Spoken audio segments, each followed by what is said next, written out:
चाहें और उनका आक्रोश भी स्वाभाविक होता है। और इसलिए यदि अपने जनप्रतिनिधि को आक्रोश में कुछ कहते भी है तो उसको बुरे मानने की बात नहीं, क्योंकि हमारा कर्तव्य भी हमें सुनना भी है और हमें समझना भी और करना भी है। इसलिए कोई भी यहाँ का कार्यकर्ता है, कोई भी यहाँ का जनप्रतिनिधि, कोई भी यहाँ का यदि नागरिक अपने जनप्रतिनिधि के प्रति अपना आक्रोश, अपना गुस्सा व्यक्त करता है तो उसमें कोई गलत नहीं है, वाजिब भी है।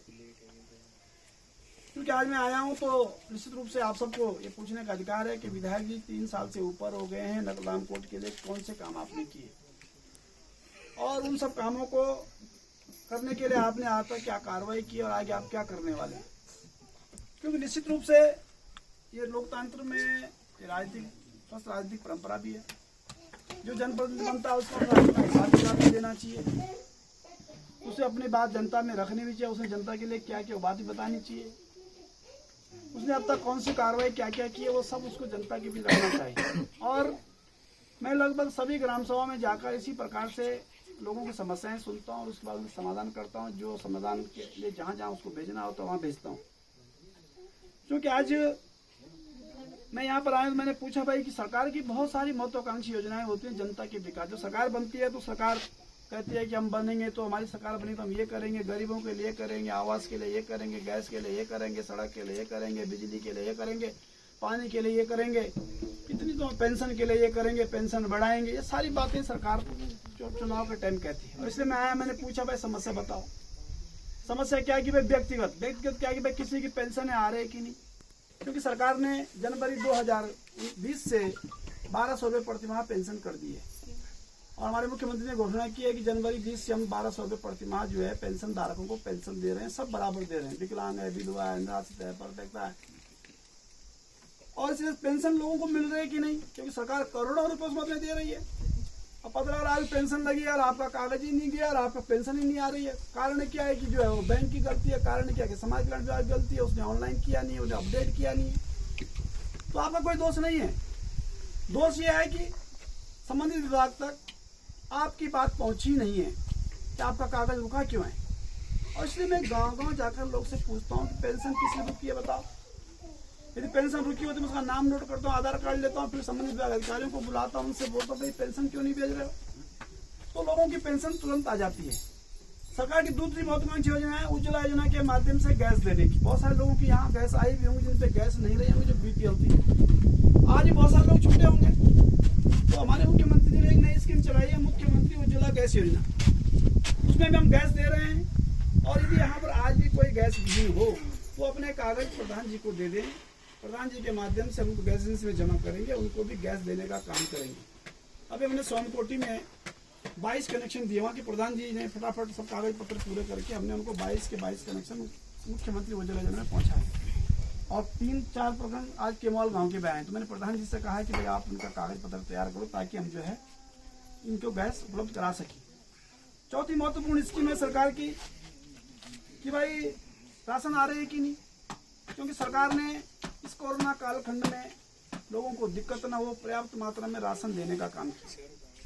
और किसी को राशन नहीं आ रही है तो आप बताओ, क्योंकि राशन मिलना बहुत जरूरी है। क्योंकि सरकार राशन पर्याप्त मात्रा में दे रही है, नवंबर तक देने का सरकार ने निर्णय किया। और यदि नहीं आएगी तो हम एफजीआई से बात करते हैं, डीएसओ से बात करते हैं, फिर कंट्रोल डीलर से फोन करते हैं, भाई क्यों नहीं भेज रहा है, तुझे क्या कठिनाई है, तुझे नहीं मिल रहा है तो बता, हम अधिकारियों से बात करेंगे। क्योंकि राशन भी मिलना बहुत जरूरी है, क्योंकि सरकार प्रत्येक व्यक्ति को राशन देने का काम कर रही है। और इसलिए सरकार की बहुत महत्वाकांक्षी स्कीम भी है। इसलिए हम राशन के बारे में भी समीक्षा करके संबंधित अधिकारियों को फिर राशन समय पर पहुंचे इस बात को सुनिश्चित करने का काम करते हैं। मैंने कहा कि सरकार की एक महत्वाकांक्षी स्कीम है किसान सम्मान निधि, जो 4 माह में 2000 रुपये खाते में आता है। वो लोगों के आ रहे हैं कि नहीं। साल भर में जो 6000 रुपये मिलता है भारत सरकार से, मोदी जी के माध्यम से जो हमने स्कीम चलाई है भारत की सरकार ने, वो लोगों को मिल रहा है कि नहीं। यदि किसी को नहीं मिल रहा है तो उसके हम कागज पत्र नोट करते हैं, नाम नोट करते हैं, फिर जाए संबंधित विभाग को जो है राजस्व विभाग उसको बताते हैं, किस विभाग को बताते हैं, और ताकि जो है लोगों को समय पर पैसा मिले। क्योंकि सरकार की ये जन कल्याणकारी योजनाएं जिनके माध्यम से आम व्यक्ति को लाभ होता है, उनकी समीक्षा करने का हम गांव-गांव में जाकर करते हैं, लोगों से फीडबैक लेके फिर जो है संबंधित अधिकारियों की बैठक बुलाकर के समस्याओं का समाधान करते हैं। आवास विहीन है कोई गाँव में क्या, प्रधानमंत्री आवास के माध्यम से लोगों को आवास देने का प्रोविजन 1,35,000 रुपये मिलता है। जिसका, लेकिन मिलेगा उसी को जिसपे आवास नहीं होगा। अब वो जमाना चले गया है जो कि मेरा हो जाए साहब, नहीं हो सकता। प्रधान जी भी चाहें, विधायक जी भी चाहें तो नहीं हो सकता। पहली प्रायोरिटी उस प्राथमिकता उसको है जिसको दूसरे के घर में रह रहा हो, पंचायत भवन में रह रहा हो, किराए के मकान में रह रहा हो। यदि वो ऐसा कोई गांव में नहीं है तो फिर दूसरी प्रायोरिटी उसको जो कच्चे मकान में रह रहा हो, टूटा फूटा मकान हो, झोपड़ी हो, पठार चौकड़ा हो, तो उसको जो है ग्राम पंचायत के माध्यम से चयन करते हैं। प्रधान जी की खुली बैठक में सबको बुलाते हैं, उसके बाद उसका चयन करते हैं, प्रस्ताव रजिस्टर में चढ़ता है, उसके बाद उसका जियो टैग होता है, ब्लॉक में जाता है, वहां से टीम आती है, फिर ब्लॉक की टीम आती है, जियो टैग करती है। यदि आप घर में नहीं होंगे, आप देहरादून रहते होंगे और आपका आवास गांव में नहीं होगा, तो आप गांव में नहीं होंगे तो आपका नहीं होगा, क्योंकि सरकार ये कहती है देना उसी को है जो एक्चुअल है। यदि आप गांव में रहते हैं, देहरादून में मकान है और घर का मकान बेच दिया है, टूट गया, लेकिन जो है यदि किसी ने बोले साहब देहरादून में बड़ा मकान है तो नहीं मिलेगा उसको, क्योंकि वो कंप्यूटर पे उसमें अपलोड करता है, उसकी फोटो खींच के भेजता है, वो जियो टैग हो जाता है। क्योंकि लक्ष्य ये है कि उसी व्यक्ति को मिले जो उसका हकदार हो, फालतू किसी को न मिले, राजनीतिक प्रभाव से किसी को न मिले। और इसलिए ऐसा कोई व्यक्ति है तो उसका भी अभी प्रधान जी 3 लोगों का चयन यहाँ हो रखा है, और अब वो 95,000 आवास भारत सरकार ने हमको दिए हैं। 12 तारीख को इसकी समीक्षा बैठक है, अब बहुत जल्दी बजट आवंटन हो जाएगा, तो आपको वो 3-4 आवास जो चयन है उनको काम प्रारंभ हो जाएगा, खाते में पैसा आएगा, किसी के खाते में नहीं आएगा, आपके खाते में आएगा। पहली किस्त आएगी, काम करोगे, दूसरी किस्त आएगी, काम करोगे, तीसरी किस्त आएगी, तब पैसा मिलेगा। ऐसा नहीं साहब पैसे ले 1,000 रुपये का बाजू से बनाया नहीं है, चलिए साहब चंपा बाजार घूमन, ये नहीं बने। अब वो जमान चलेगी साहब, अब वो जमान नहीं हो, अब तुम्हें काम कर ला, पैसा मिल रहा खाता में, तुम्हारे खाता में होना, कहीं भी नहीं होना, न प्रधान जी होना, न मंत्री जी होना, न विधायक जी होना, न कहीं नहीं होना। आपको खातों से बनो, खाता पर सरकार ट्रेजरी से आपके खाते में आएगा। अब ऐसी व्यवस्था हो गई, कोई चोरी कर नहीं सकता है, क्योंकि मोदी जी ने ऐसी व्यवस्था कर दी है, ना खाऊंगा ना खाने दूंगा, बिल्कुल नहीं मिलेगा तो उसी को, नहीं तो वापस जाएगा सरकार की ट्रेजरी में। और इसलिए जो है इन योजनाओं की समीक्षा करने के लिए हम लगातार जो है गाँव में जाकर काम कर रहे हैं। अब यहाँ पे गढ़ के लोग भी आए, क्योंकि यहाँ मामला है सड़क का। अब आपको पूछने का अधिकार है कि भाई विधायक जी सड़क कब बनेगी, क्योंकि सड़क हमने इसका भटखेम से लामकोट होते हुए इसका सर्वे हमने पूर्ण कर दिया है, ऑनलाइन प्रोसेस कर दिया है, क्योंकि वन भूमि है। थोड़ा मेरी बात ध्यान से सुनेंगे तो मैं समाधान पे आ रहा हूँ। प्रधान जी रोड का मामला थोड़ी मेरी बात ध्यान से सुनेंगे तो मैं समाधान पे आ रहा हूँ, आपकी समझ में आना चाहिए, मेरा लक्ष्य भी पूरा होना चाहिए कि मैं कितना काम कर रहा हूँ, मैंने कितना कर दिया है। क्योंकि जो है ये झूठ बोलने की बात नहीं है, और हवा हवाई की बात नहीं है, फेसबुक की बात नहीं है, व्हाट्सएप से गाली देने की बात नहीं है, उससे कुछ होना नहीं है। व्हाट्सएप भी लिखेंगे, फेसबुक भी लिखेंगे, धरना प्रदर्शन करेंगे, उससे कुछ होना नहीं है। सत्यता इस बात की है कि विधायक ने मान लिया कितने ईमानदारी से प्रयास किया है कि नहीं, रोड प्रथम चरण की स्वीकृत हुई थी, उसका सर्वे हुआ कि नहीं, उसकी डीपीआर बनी है कि नहीं, डीपीआर ऑनलाइन हुई है कि नहीं, ये महत्वपूर्ण है, क्योंकि सब पढ़े लिखे लोग हैं, कोई झूठ नहीं बोल रहा हूँ।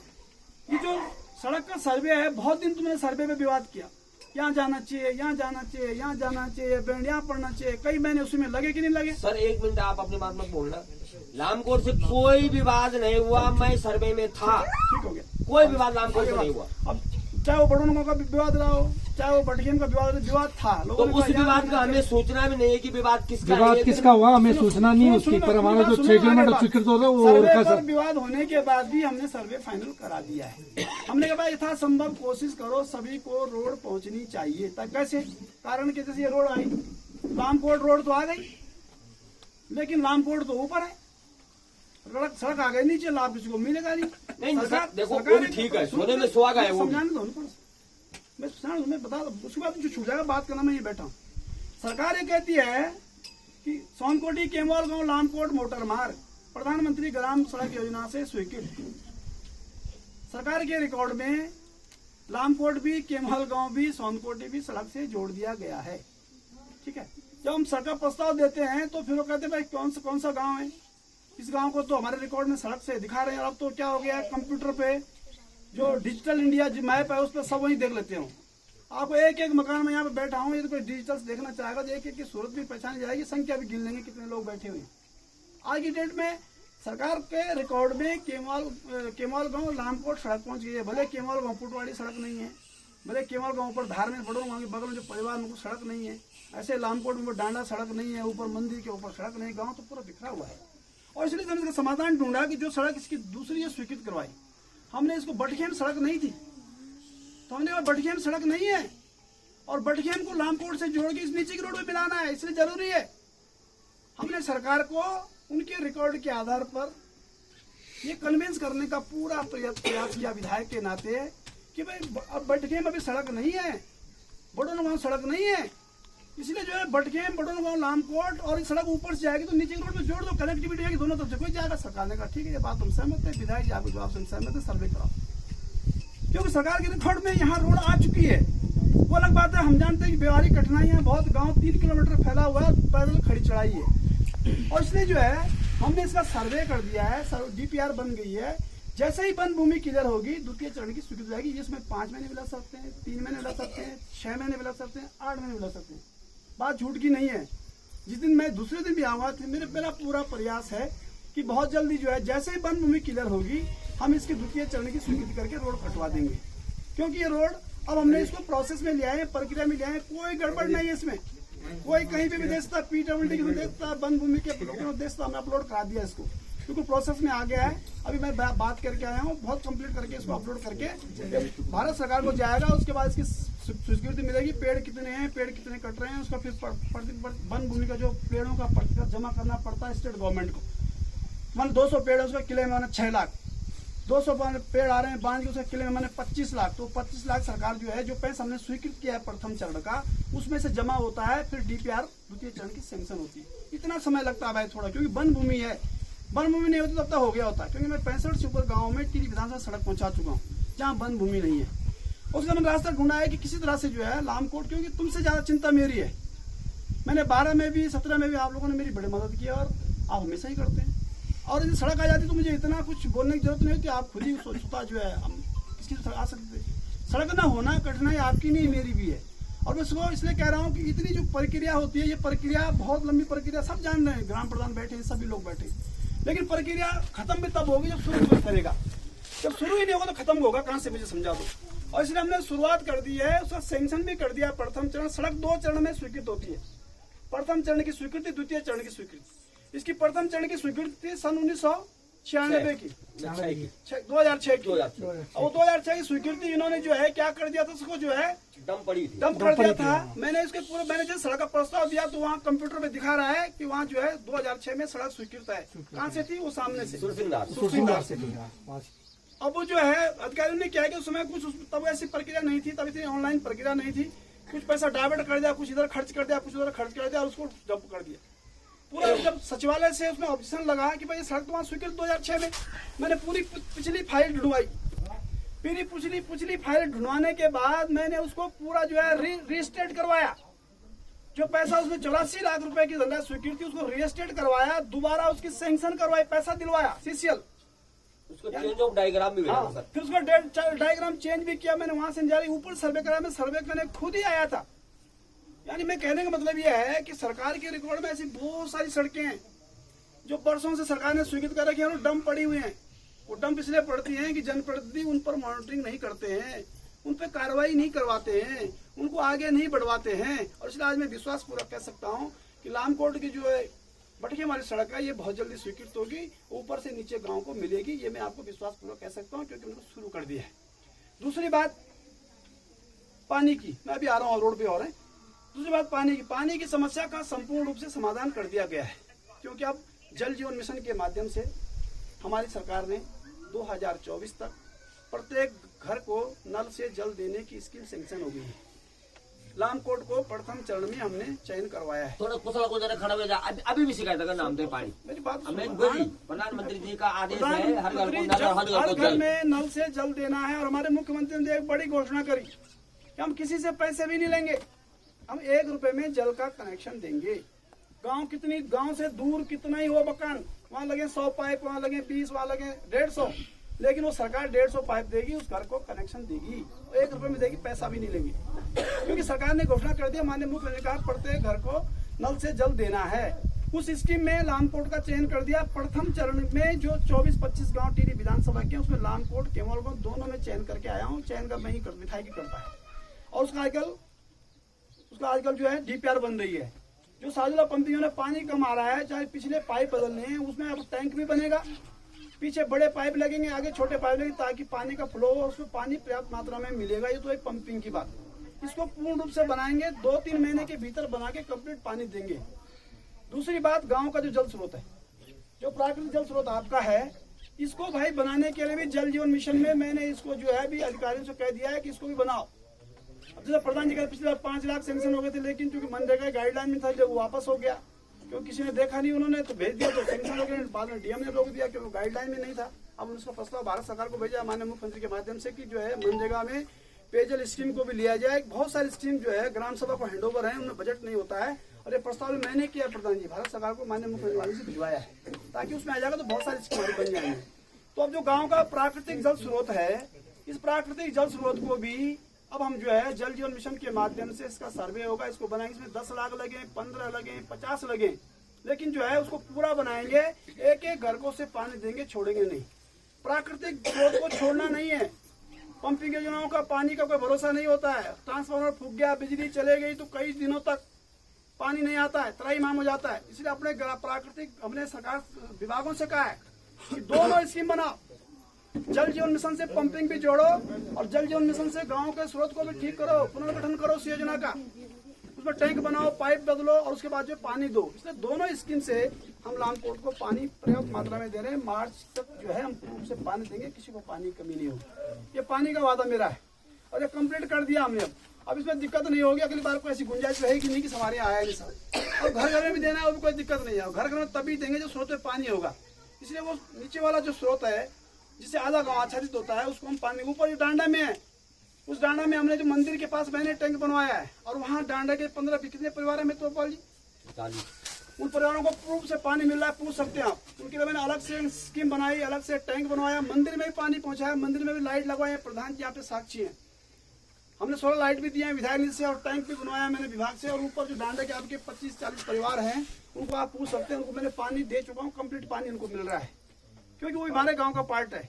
पानी मिल रहा है ना, वो कंप्लीट कर दिया है। ऐसे एक बार आप सबको बधाई देना चाहता हूँ, आप सबका धन्यवाद करता हूँ कि आपने जिस रूप में मुझे विधानसभा भेजा है विधायक के नाते, मैं उसी ईमानदारी से एक एक घर, एक एक गांव की चिंता करने में लगा हूँ। और इसका प्रमाण है कि लामकोट ऊपर पानी पहुंच गया, नीचे के लिए दोनों स्कीम मैंने जो है जल जीवन मिशन में सैंक्शन कर दिए, प्रथम चरण में और प्रथम फेज में कर दिए। 2-3 महीने के भीतर पानी आ जाएगा, कोई दिक्कत होगी नहीं। इस गाँव में हमने विधायक निधि के माध्यम से कुछ काम करवाया था, रेलिंग और सीसी का काम भी किया है। आगे आप जो कहेंगे उन सब कामों को हम करेंगे, क्योंकि यहाँ महिला मंगल दल है। यदि आपको कुछ महिला मंगल दल को कुछ बर्तनों की जरूरत हो, जैसे कुछ टेंट की सामान की जरूरत हो, तो आप मुझे बता देंगे, तो मैं निश्चित रूप से जो है विधायक निधि के माध्यम से आपको जो है वो बर्तन और टेंट का सामान देने की भी घोषणा करता हूँ। उनको आप जो आपकी इच्छा होगी, जो आपका सामान होगा, लिखा हुआ मुझे दे देंगे, तो मैं निश्चित रूप से बनाने का काम करूंगा। तीसरी बात, जो हमारी ऊपर की सड़क रह गई भाई, जो बड़ों तक जाती है, ये वन विभाग के पास है, और इस रोड को बनाने के लिए पूरा प्रयास मैं कर रहा हूँ। मैं चाहता हूँ कि रोड थोड़ा चौड़ी हो जाए, इसमें थोड़ा पासिंग प्लेट बन जाए, गाड़ी इसमें जब निकलती है तो पास होने के लिए मिल जाए। यहाँ पर जो स्कूल के ऊपर से जो बैंड है ये ठीक हो जाए, इसका बैंड थोड़ा कट जाए, थोड़ा चौड़ी हो जाए, और जो फिसलती है गाड़ी वहाँ थोड़ा खड़िंजा पड़ जाए। इसलिए मैं अभी 10 लाख रुपए की घोषणा इस रोड को बनाने के लिए विधायक से देता हूँ। बहुत जल्द इसको बनाने का काम करेंगे। रोड को बना ही रहा हूँ, लेकिन तब तक तात्कालिक रूप से रोड कैसे बने मैंने वन विभाग से बात कर ली है, क्योंकि वन विभाग की सीमा के भीतर वन विभाग ही काम करता है। आप करेंगे तो नहीं करने देंगे। इसलिए मैं 10 लाख रुपए विधायक से देकर जो इस रोड को बहुत जल्दी बना रहा हूँ, ताकि ये चौड़ी हो जाएगी तो आपका काम चल जाएगा। जो पीडब्ल्यूडी की सड़क बन रही है उसमें काम चल गया है, वो बहुत जल्दी शुरू हो जाएगी। पानी की समस्या का समाधान कर दिया है, इसके बाद भी कोई समस्या होगी तो पूर्ण करेंगे। लामकोट के लोगों को उदास होने की जरूरत नहीं, हताश होने की जरूरत नहीं है। ये मेरा घर है और मैंने जो वादा किया उसको पूर्ण रूप से 22 तक करूंगा। मैं इसलिए आप सबको धन्यवाद देता हूँ, बधाई देना चाहता हूँ कि आप उसके बाद भी, मैं बहुत शॉर्ट नोटिस में आया हूँ।